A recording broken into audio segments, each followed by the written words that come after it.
What's going on, YouTube? Happy Wednesday. RDAP Dan here. Hope you guys are having an awesome week so far. We are running a little bit early, so we'll give everybody a couple of minutes to join us. We're actually about 3 minutes early.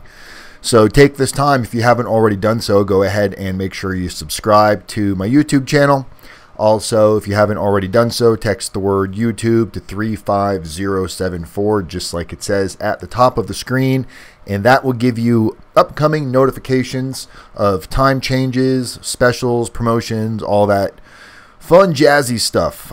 We might be going to a new time next week, as I told you guys a couple months ago now, I guess, talking about moving it to 5 p.m. Pacific time, which would be 8 p.m. Eastern time.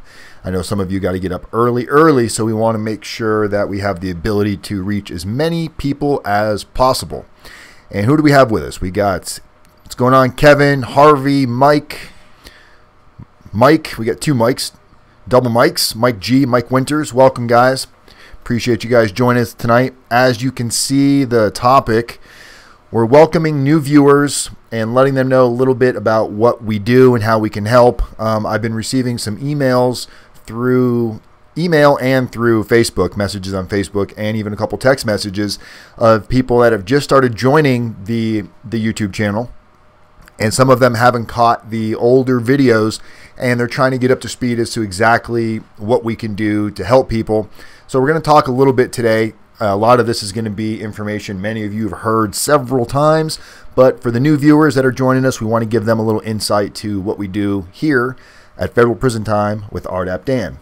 So, welcome, Scott. All right, so guys, what we do here on this channel, for those of you that are just joining us for the first couple of times, is we try to put out as much relevant content as possible regarding preparing to go to federal prison and what that means, what that entails, not just what your prison experience is going to be like and what to worry about and what not to worry about in prison. Most of you that are going to be looking at either a camp situation or a low situation, obviously, if you've been watching any of these videos, you know there's not a whole lot to worry about in that type of an environment. The things that you're able to start focusing on and worrying about is what you can do for mitigation prior to going to prison. What can you do to make a difference? And I really thought this video was a good idea because we got a young lady off of Facebook that's really struggling. She's looking at 15 years to life. She's never been in prison before. She's never been in trouble before. And it sounds like she had an addiction to meth. She got pulled over. She had quite a bit of meth on her, and it was concealed, so she got a distribution charge for meth. She's looking at a lot of time, not really knowing what she can do. She posted a general comment into the Facebook page, Club Fed, asking if anybody could offer anything. So I spoke to our team of writers before I messaged her, and they agreed, because of her situation and how much time she's looking at, they agreed to take her case on and not charge her anything to see what we can do. She's still early on. She hasn't done her PSR yet. She hasn't gotten any letters or personal narratives or character reference letters yet.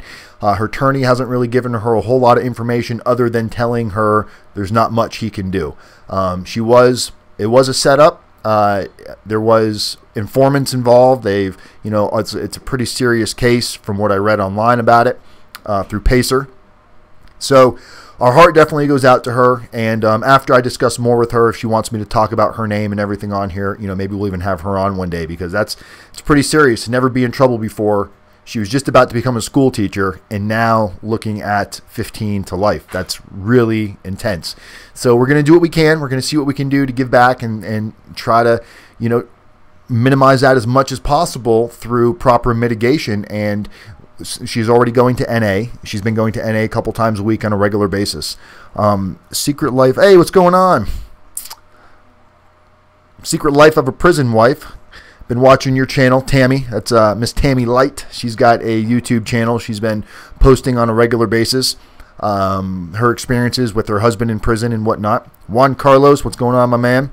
So the reason why we got into this, the reason why I got into this, was a little backstory. Prior to going to federal prison, I posted a YouTube video about my situation and kind of the fears and the unknown and the anxiety that I was facing. And granted, you know, I didn't know how much time I was looking at. Finally, the plea that I took capped out my sentence at 60 months, so they could not have given me any more than 60 months. But originally, I was looking at anywhere from 10 to 20, 25 years, depending on how many of the counts on the different indictments, or on the counts of the indictment that they ended up sticking on us. So we were looking at a pretty significant amount of time. Worked at a pain clinic, was charged with distribution or conspiracy to distribute oxycodone was the actual charge that they charged us with. It was a 52 count indictment. So basically I worked as an office manager at a pain clinic in Savannah, Georgia, in a little city called Garden City. And they came in and said that the doctor was basically overprescribing patients for non-medical purposes. We had patients driving from all over the place, Kentucky, Ohio, you know, you name it. Patients were driving down to get their prescriptions from this doctor. I was completely naive to the situation, as far as figured if anything's going to go wrong, it's going to fall on the doctor because he's the one writing the prescriptions. So I didn't really take responsibility walking into this as maybe I should have, and I definitely didn't do my homework. And I felt like nothing is going to happen. We were there a couple of months. It went bad real fast. We never really even got up and running to full capacity, and fought it from 2011 to 2013. Was looking at a serious amount of time with a bunch of people in our indictment. Finally, at the end, everybody started taking pleas. I was the last person to accept the plea. I was the first person offered a plea, a pre-indictment plea, which I denied, turned down. And then that pissed off the government because I turned down the plea. After I had started cooperating, I decided to stop cooperating, fired my federally appointed attorney, hired a federal attorney, thinking maybe this would enhance my outcome.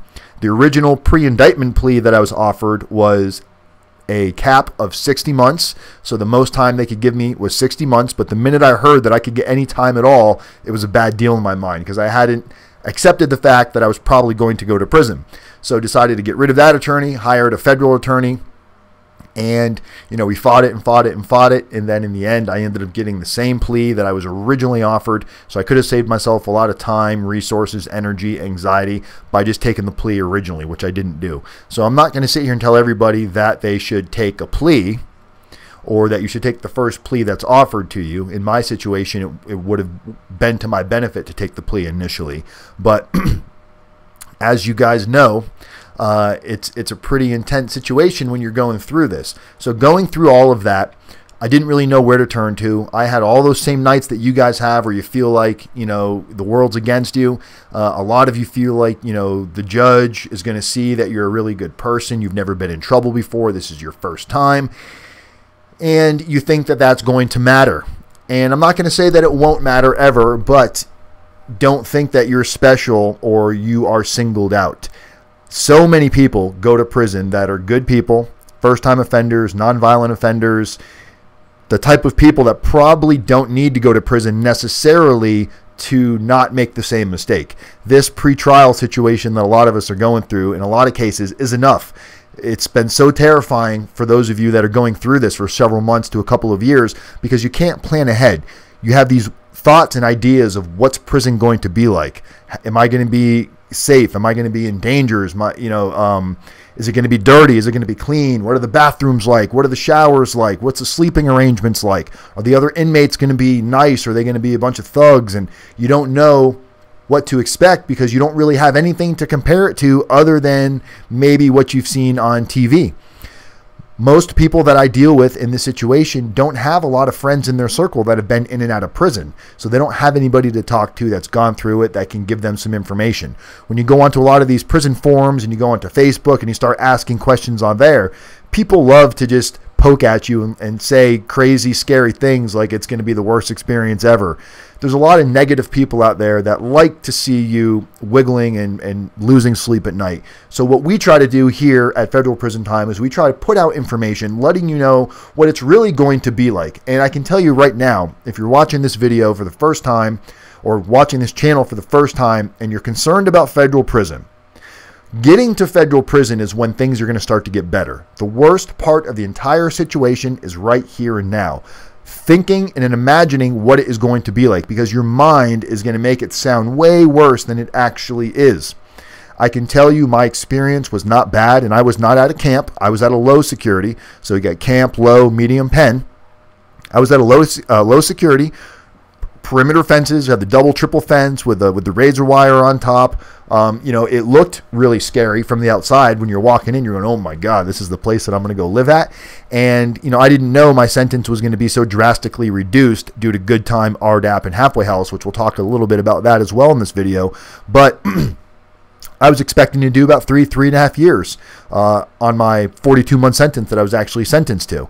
I had no idea what I could do to shorten my time. I've heard about RDAP, but I really couldn't get a whole lot of direct information on it. You go online, you read some basic stuff you find, and you're just not sure exactly what that really means. I really felt like RDAP was this illusion that didn't really exist, because I was like, this sounds way too good to be true, getting a year off. And then once I got into prison, I heard about how people were getting additional halfway house, or the ability to get additional halfway house. So once I started doing my research after I got to prison, luckily I had the information in my pre-sentence report that qualified me for the residential drug addiction program. And I came that close to saying the wrong thing and screwing up during the pre-trial report, during the pre-sentence report, by not talking about my substance abuse, not talking about smoking marijuana, not talking about drinking on a regular basis. I thought if I don't tell them this, they're going to think I'm a better person. Part of it was I didn't want to admit that I was doing these things because I didn't want them to look down on me, was part of it. The other part was like, will this hurt my chances? Or is this going to make them give me more time? You start running these scenarios through your mind, and you've got this pride that gets in the way. Instead of just coming out and saying, hey, I smoke on a regular basis, or I use pills on a regular basis, or, you know, I'm using cocaine on a regular basis. Whatever your substance is, make sure you guys are open and honest during that the PSR probation interview, because if you're not, chances are RDAP's going to come off the table, and then it makes it really hard to get it back on the table. Almost impossible. We've had a couple of cases where we've seen it reversed, but it's far and few in between. The average person that doesn't have the information in there, it's going to be a real struggle to get you into RDAP. Not going to say it's impossible, but a real, true struggle. Then I found out about halfway house. You know, when you take RDAP, you get guaranteed 6 months halfway house. I found out you could get additional halfway house. So I'm going through all these processes, and I made up my mind when I got there that I'm going to do everything within my power to have a flawless track record through prison, do everything that's expected of me and above, and try to do what I can do to get additional halfway house time. So I was given the year off for RDAP. I was given 6 months federal halfway house. I requested additional I requested the additional 5 months that I needed to leave, and they denied me. We ended up hiring somebody, the same lady that we use now that works with a lot of you guys in our writing of our letters, and she was able to get me the additional halfway house by writing letters to the case manager coordinator, and had amazing results, and I was able to get 11 months halfway house. So 6 months off for good time, 12 months off for RDAP, and 11 months off for federal halfway house put me out 13 months on a 42-month sentence. Could have been a lot worse. So now getting out of prison and checking my email and seeing so many comments and requests for people that are getting ready to go to prison that had all the same fear, anxiety, all the same questions I had prior to going to prison, I realized, wow, this is a giant community of people that are getting in trouble for the very first time that are all looking at federal prison time. It kind of blew my mind how many people really there were. So I started making the response videos, which if you guys look at my YouTube channel, you go back to my first couple of videos, you'll see the response videos sitting in the little office where I was working at, just talking to you guys, letting you know what my experience was like, letting you guys know what you can try to do to help out your own experience. And before you know it, this thing just snowballed into what it is today. So now we spend our time helping you guys on YouTube, giving out all this information, as much information as we can for free. And then for those of you that need the additional assistance, those of you that need the help, that need help with personal narratives, character reference letters, properly preparing for your PSR interview, knowing what to say, what not to say during your PSR interview, putting in those community service hours, things that you can do to mitigate your outcome to give it the best possible chance to serve the least amount of time in the best possible location, and most importantly, return home with the tools necessary to understand what it was that led you down that path to begin with. So in a nutshell, that's what we do here. We've got an amazing group of people, an amazing group of subscribers and viewers that show up every week. We do these videos 3 times a week, Monday, Wednesday, and Saturday. I should post that somewhere so you can see it on a regular basis on my YouTube channel. But every Monday and Wednesday, as of right now, 6 p.m. Pacific time, maybe moving to 5 p.m. And as I know right now, we're not planning to change Saturday, but Saturday is 1 p.m. Pacific time. Different topics. We try to keep it light to the point where we want you to retain information. We want you to see what it is that you can be doing to work on your own situation, even without hiring. Even if you decide you don't want to hire me. There's so many of you out there right now that have been thinking, I should give Dan a call, I should give Dan a call, I should give Dan a call. And for some reason, you don't. It's not going to cost you a dime to pick up the phone and give me a call and find out what it is that you might be able to do on your own. Make sure you're going in the right direction. If you've got your PSR and you want to have somebody take a look at it and you want to shoot it over, send it over. I look at PSRs every day just to give you some direction as to, okay, these are some things you can work on. RDAP may be a possibility. RDAP's probably not going to be a possibility. You know, this gives you some clarity on at least knowing a little bit more about your situation. But the first step is picking up the phone and reaching out and making that contact. Can't tell you how important that is. And some people wait and wait and wait till the very last minute. What's going on, Dave Morton? I saw you there. They wait till the very last minute, weeks before they're surrendering. And then they're like, hey, can we hire you? And it's like, yeah, sure. Well, do we get a discount because we've already gone through all these other things? You don't realize that when you hire us at the last minute and you've already gone through your PSR, we don't need to do your personal narrative and your character reference letters, but you want us to do all these other things like help you with RDAP and help you with Halfway House. Well, if you don't prepare early on enough, it creates not just more work, it creates more difficult work for us when you come in at the tail end of things. Because now we have to try to undo some of the possible damage that you may have created. So please, if you're considering hiring us and you think, well, I don't need help with my PSR because that's already done. I don't need help with my personal narratives, my character reference letters because I've already been sentenced. Don't come to me and say, can I get a discount, because that stuff's already out of the way. Trust me when I tell you, I'd rather give a discount to somebody that's doing those things because there's a better chance that we can increase your outcome and make a happy client out of you. It's almost like taking, rolling the dice when you take a client after a certain point, because you don't know what damage they've created. You don't know what they've done because they wait. So if you're watching this video right now and that's you, pick up the phone before it's too late and let's have an honest heart-to-heart talk about what you might be able to do. Appreciate that, Byron. Thank you. We try to give Angeline been there with Shelly. Angela, you were locked up with Shelly? Angela DeLone?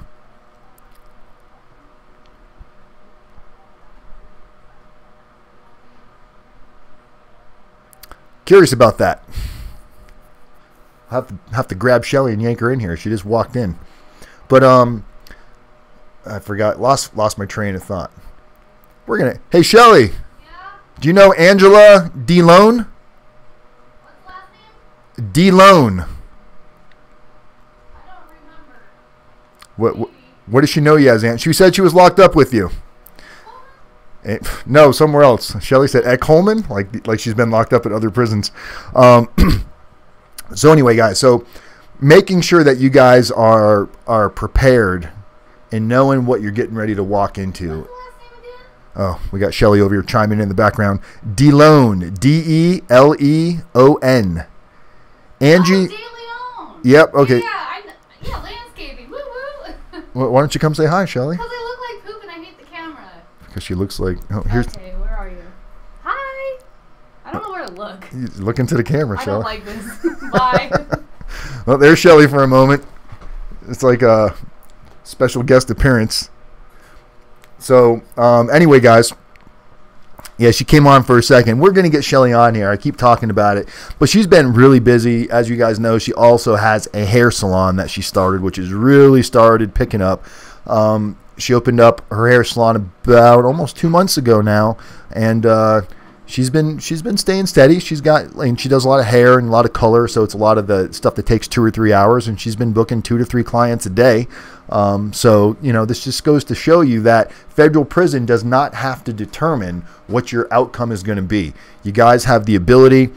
You have the ability, but you have to put in the effort. You can't just want things and expect it to happen. You can't blame. She does do my hair, Scott. Absolutely. Not much to do, but yeah, she does it up. You can't blame your outcome on your circumstances. Everybody's got circumstances in life, whether they go to prison or not. There's always going to be a struggle. Always going to be a struggle, especially when you get out of federal prison. You're going to have a felony. You're going to be in a federal halfway house. Federal halfway house is going to do a lot of dictating to what you can do and what you can't do. So you have to be willing to put forth serious effort and not quit at the first sign of trouble or the first hiccup or the first roadblock. Because there's going to be many speed bumps along the way, guys. There's going to be so many speed bumps between now and the time that you're actually off federal probation.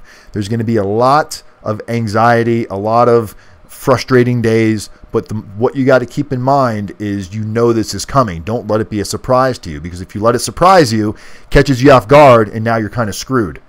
If you know these things are coming and you take it in stride, you might fall down, but everybody's going to fall down. It's not how many times you're going to get hit. It's not how hard, somebody else is going to punch you. It's how well you can take a hit, how well you can get back up and keep moving. So 2 steps back, 3 steps forward. Keep on moving forward, because I'm telling you, it makes a difference. People tell you felons can't do things. Felons can't find houses. Felons can't get jobs. Felons can't start their own businesses. It's all negativity coming from people that aren't willing to put in the time, and instead they just blame it on circumstance, and that's why they're not doing what they want to do, because they have these issues that all of us have right now. Shelly's living proof. I'm living proof. We're trying to, build this prison consulting and coaching business bigger and bigger. Every month it's growing, and it's growing because of people like you guys. What's up, Scott? Got another client in the house. So we got Scott. We got a few people. Galigos, can't even pronounce his name right. Another client. So we have a great mix in this room, guys. We've got clients, we've got subscribers, we've got people that might not even be facing federal prison, but just have an interest in how the system is designed. I spoke to a lady today, and it was real sad. She was crying. She's looking at prison time, and she's under the impression that, because it's her first time and the judge is going to see this, and, her child graduates high school in a couple of years and she really wants to be there for these things. It's hard to explain that to somebody that, hey, I get it that you're going through this. I really, really do. And I sympathize with you. But that does not matter, because the judge sees everybody that comes through his door, and there's so many people just like you and me that he nails on the head. So what can we do to stick out and be different? We talk about it all the time. Your plea of mitigation early on. Mitigating your sentence properly can have the potential outcome that you're looking for, and that the outcome you're looking for right now may change, because probation is not going to be the likely outcome. I've got 2 clients right now that, because of information and questions that they've been asking their attorneys, putting their own homework in, stuff that they've learned from watching these YouTube videos, creating an environment for educating yourself on your own situation. We've got 2 clients right now that their cases were dismissed. One of them's in the room right now, and I'll let him decide whether or not he wants to talk about it or not. One of them is in the room, and he'll tell you till he's blue in the face, it would not have been if he had not used the information that we provide on a regular basis. He happens to be a client. Now, his case was dismissed. He sent me the paperwork, sent me a screenshot of it today. Another client's case was dismissed 2 weeks ago. About 2 months ago, a client received probation. That was 100% thinking he was going to go to federal prison. State prison. And then we had, of course, you all know Todd Hansen, who was looking at 30 years, finally accepted a plea for 17 and a half, was guaranteed to get that 17 and a half plea because the prosecution was out to get him. He had completely screwed up during his testimony. He got an additional charge for obstruction of justice, And because of all of the work, when Todd finally came to me, and it wasn't too late, he saw several months left. By the time he got to me, we focused on doing things like community service, building a mentor network, taking his really expensive truck that he was driving, I think it was a Range Rover or Land Rover, trading it in, getting a little beater car, taking the money from that Land Rover and putting it towards his restitution, maintaining a job this entire time, putting in serious effort with his personal narratives and his character reference letters, not taking this stuff lightly, going back and forth with him and his attorney, making adjustments, and it was a several week process. But the outcome was the judge told him at sentencing, I've never seen anybody put in as much time and effort as you have into their own situation. Everybody else in that indictment got sentenced to exactly what they thought they were going to get sentenced to. They were all remanded the day of sentencing. Todd, who was the worst person on the indictment, they were after him the most, got the least amount of time, and he was allowed to self-surrender, which gave him a 3-point reduction, which dropped him from a low security to a camp. So guys, do not underestimate the faith and power in putting in effort. Effort is going to be your payoff in the end. People are like, well, I'm going to hire Dan because Dan is going to sprinkle some seeds on you, give you some direction, yell at you a little bit, get you going in a direction, but it's up to you to pick up that ball and run with it. We can put the ball in your hand. We can put the plays in your hand. We can give you the roadmap to success. But if you don't follow it and you start taking shortcuts and you wait till the last minute, you're not going to get the desirable outcome that you're looking for. You're going to get a less desirable outcome. So if you want positive consequences, put in positive effort, guys. It's really that simple. I love doing this because we see the information and the feedback that we're receiving from you guys, and not just clients.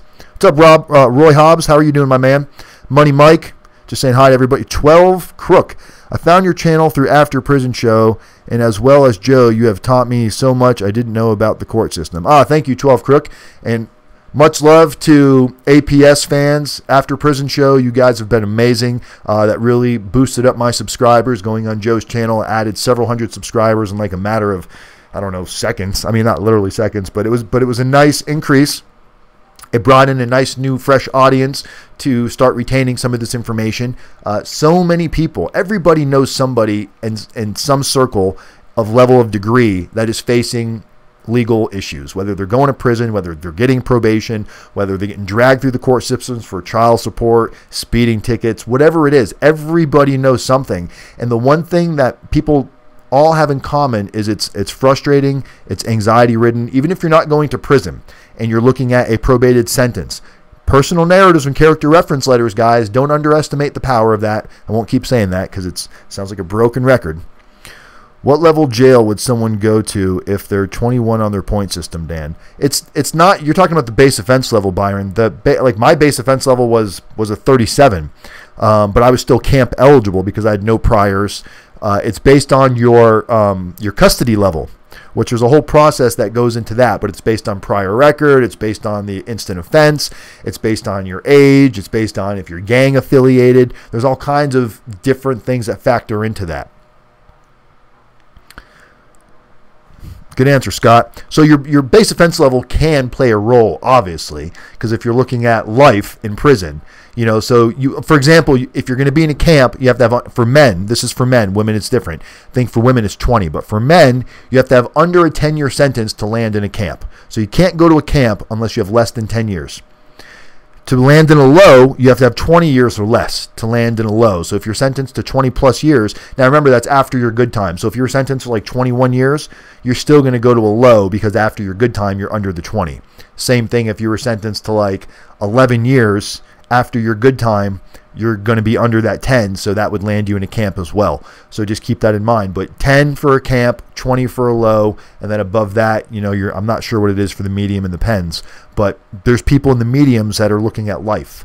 So obviously, the mediums and the pens, you could be looking at life sentences. It was crazy if you guys remember back in 2013 when the 2-point reduction came down for the drug crimes, the 2-point reduction for the drugs. There was a lot of guys that were in doing life because of where they were on their guidelines. And then that 2-point reduction was retroactive. It went back to everybody. Everybody was affected by that after a certain period of time. So all of these guys all of a sudden either got immediate release because it dropped their points. They no longer were looking at a life sentence, or it dropped their custody level so drastically that they went from, the pen all the way down to the low.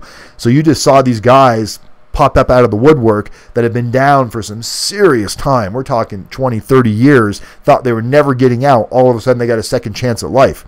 So when you hear somebody going to prison that's got a life sentence and you hear them say, it doesn't matter what I do because I've got life, so why not get in fights? Why not murder other people? Why not get into all this violence? Because you never know what's going to change in the system in the years to come.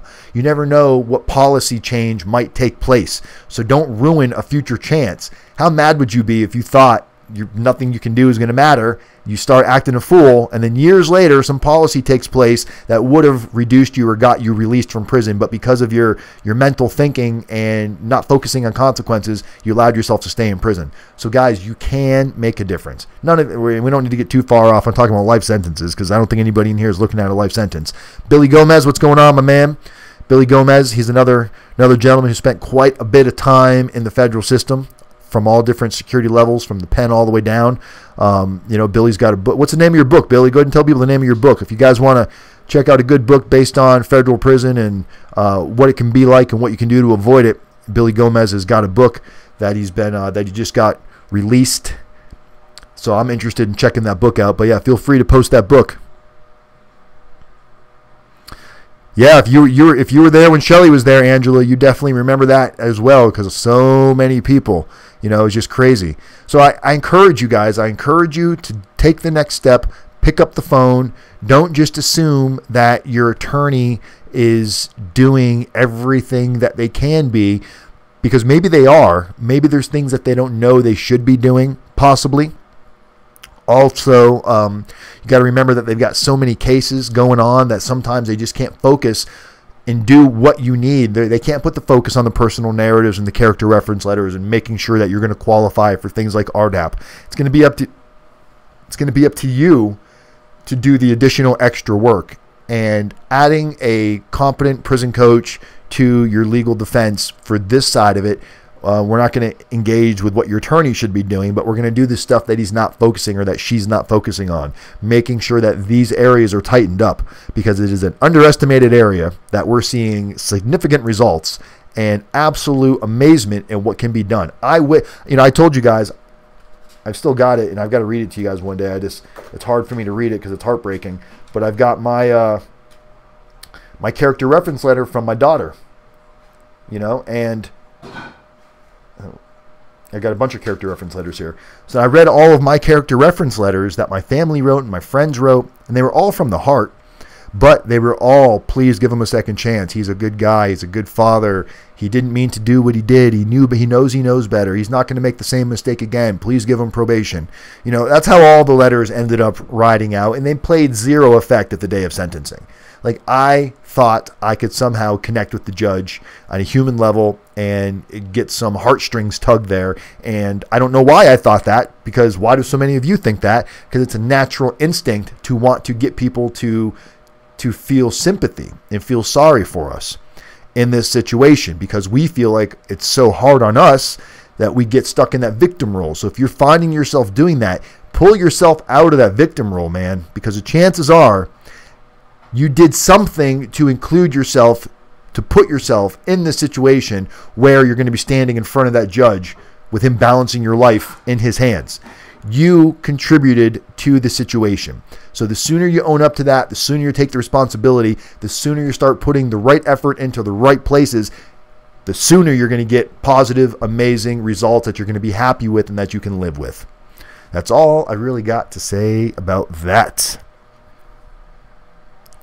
Byron, you're looking at 10 to life out the gate if you have a record at 360 to life.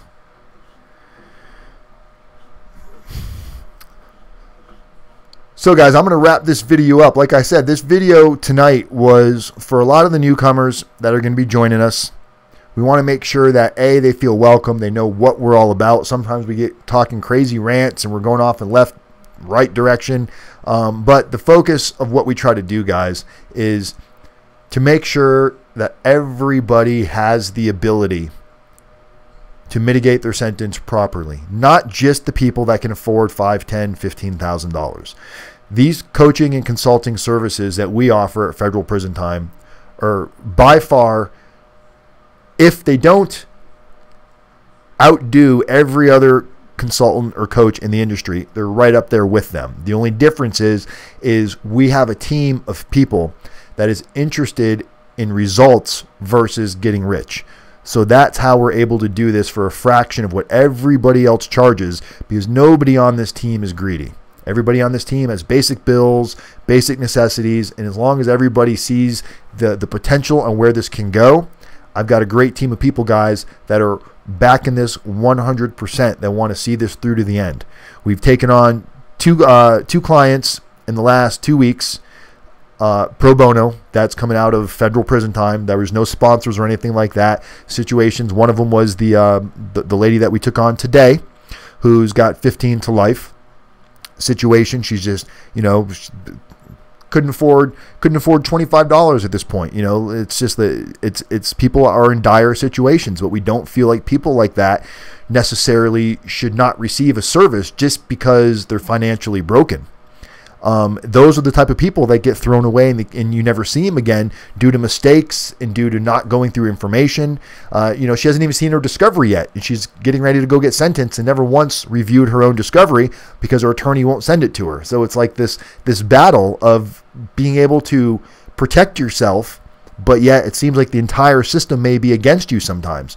So reach out, guys. Use that phone, cell phone, email, all the phone numbers. Subscribe to my channel. Watch prior videos. If you got several hours where you got nothing to do and you're looking at Federal Prison Time, go back and watch. I've got 200 videos on here that is going to educate you in different areas. I'm not on here claiming to be an expert. I'm not on here with degrees. I'm not on here with all kinds of certificates that are like, whoa, this is what gives me the ability to do this. I do this based on experience, based on reading, based on learning, based on talking to others, and most importantly, the team of people that we have experience in writing these letters, making sure that it's done right. So all you need to do is pick up the phone and give us a call and see what we might be able to do for you.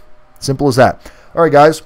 Subscribe, like, share, all that good stuff. Go follow me over on Facebook, Twitter, Instagram, Snapchat. It's all RDAP Dan. Real easy to find me. I'm RDAP Dan. I love every single one of you. I will see you guys Saturday, 1 p.m. Pacific time. Until then, keep it real. People helping people. Communities method every single day. Peace.